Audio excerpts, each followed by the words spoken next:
Приветствую тебя, дорогой подписчик. На моем канале будет много интересного контента. Подписывайся, ставь палец вверх и оставляй комментарии. Сибирские саяны — это место, где время не течет, а застывает подобно смоле на вековых кедрах. Здесь, в краях, где вершины протыкают облака, а долины полгода спят под 3-метровым слоем снега, жил Николай Степанович. В поселках внизу его считали чудаком, а то и вовсе безумцем. Бывший егерь, потерявший жену 10 лет назад, он не захотел оставаться в цивилизации с ее шумом и суетой. Он ушел выше, к самым гольцам, где воздух прозрачен, как слеза, а единственный закон — это закон выживания. Его заимка стояла на краю обрыва. Это был крепкий сруб, пахнущий сушеной травой, дегтем и старой кожей. Степаныч знал эти места как свои 5 пальцев.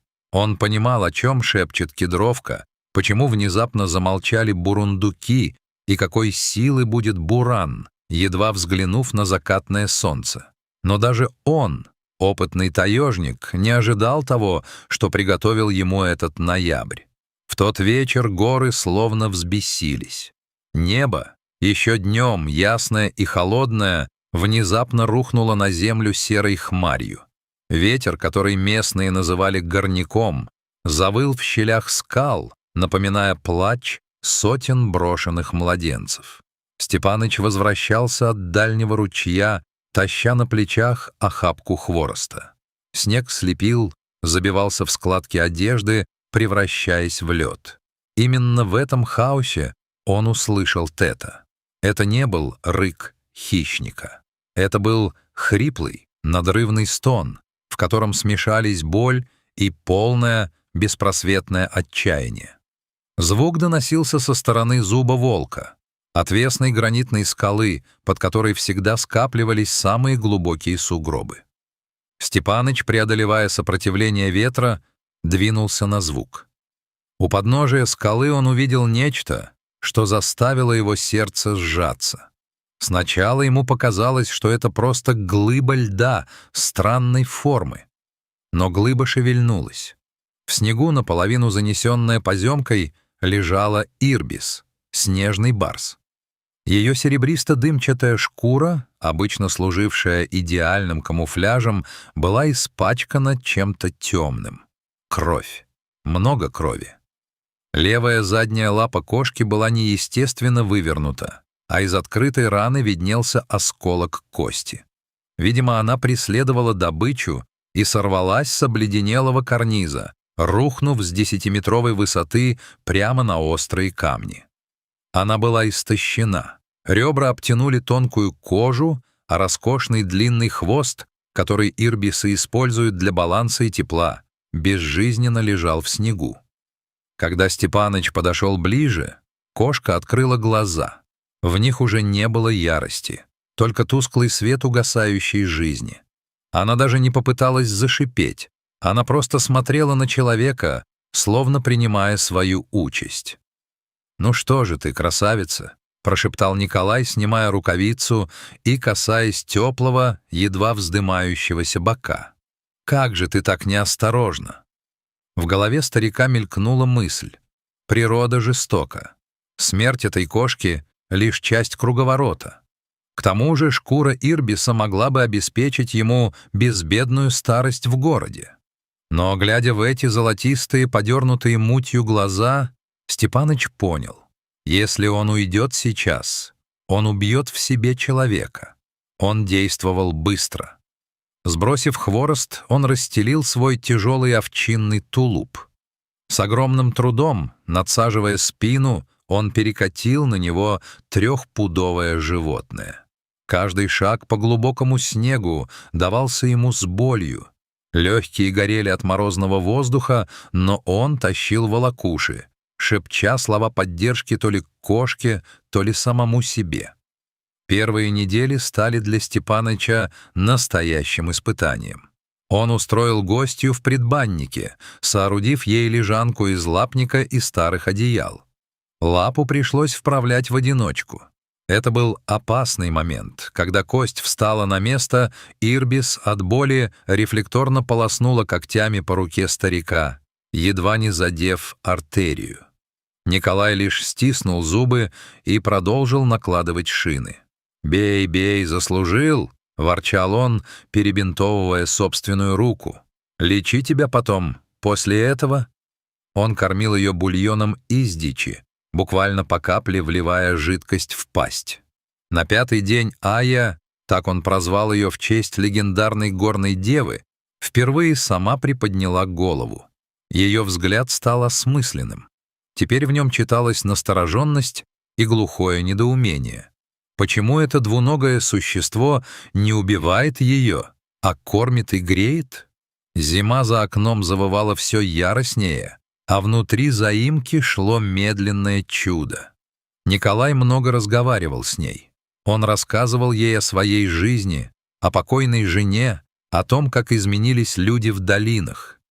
Ая слушала.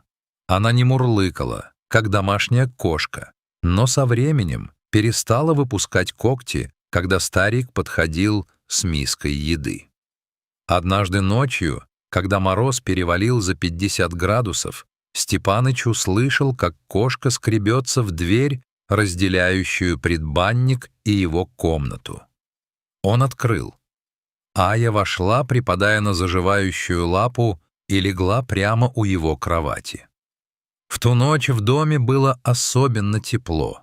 Тепло от присутствия живого существа, которое доверило тебе свою жизнь. К марту раны затянулись, шерсть снова заблестела, а в движениях появилась былая грация, хоть она и немного прихрамывала. Степаныч понимал, время пришло. Дикий зверь не может жить в 4 стенах, это убьет его душу быстрее, чем любая рана. Он открыл дверь заимки ясным весенним утром. Воздух пах талой водой и хвоей. Ая вышла на крыльцо, щурясь от яркого солнца. Она долго смотрела на горы, на синие хребты вдали. А потом повернулась к Николаю.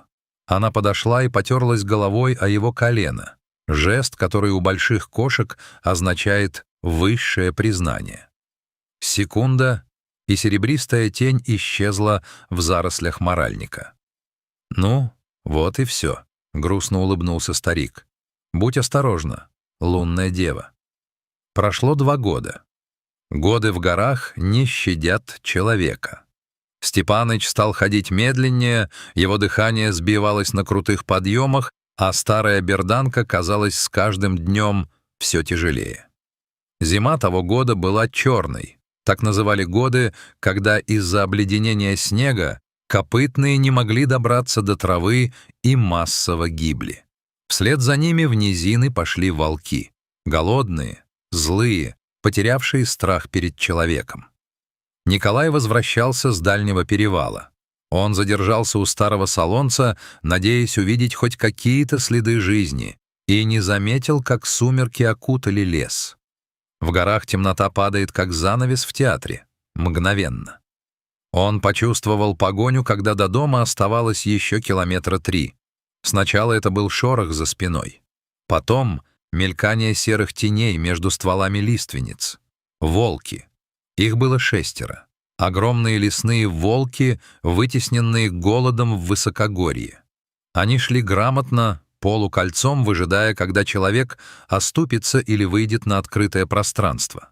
Николай прибавил шагу, сердце колотилось в груди, как пойманная птица. На одном из крутых поворотов лыжа попала под корень, и старик кубарем покатился вниз по склону. Когда он поднялся, волки уже были рядом. Они стояли в круге света от его фонарика, оскаленные пасти, пар из ноздрей, глаза, светящиеся холодным фосфорическим огнем. Вожак, старый самец с облезлым ухом, сделал шаг вперед. Он не рычал, он просто знал, что добыча никуда не денется. Николай вскинул ружье. Пальцы одеревенели от холода.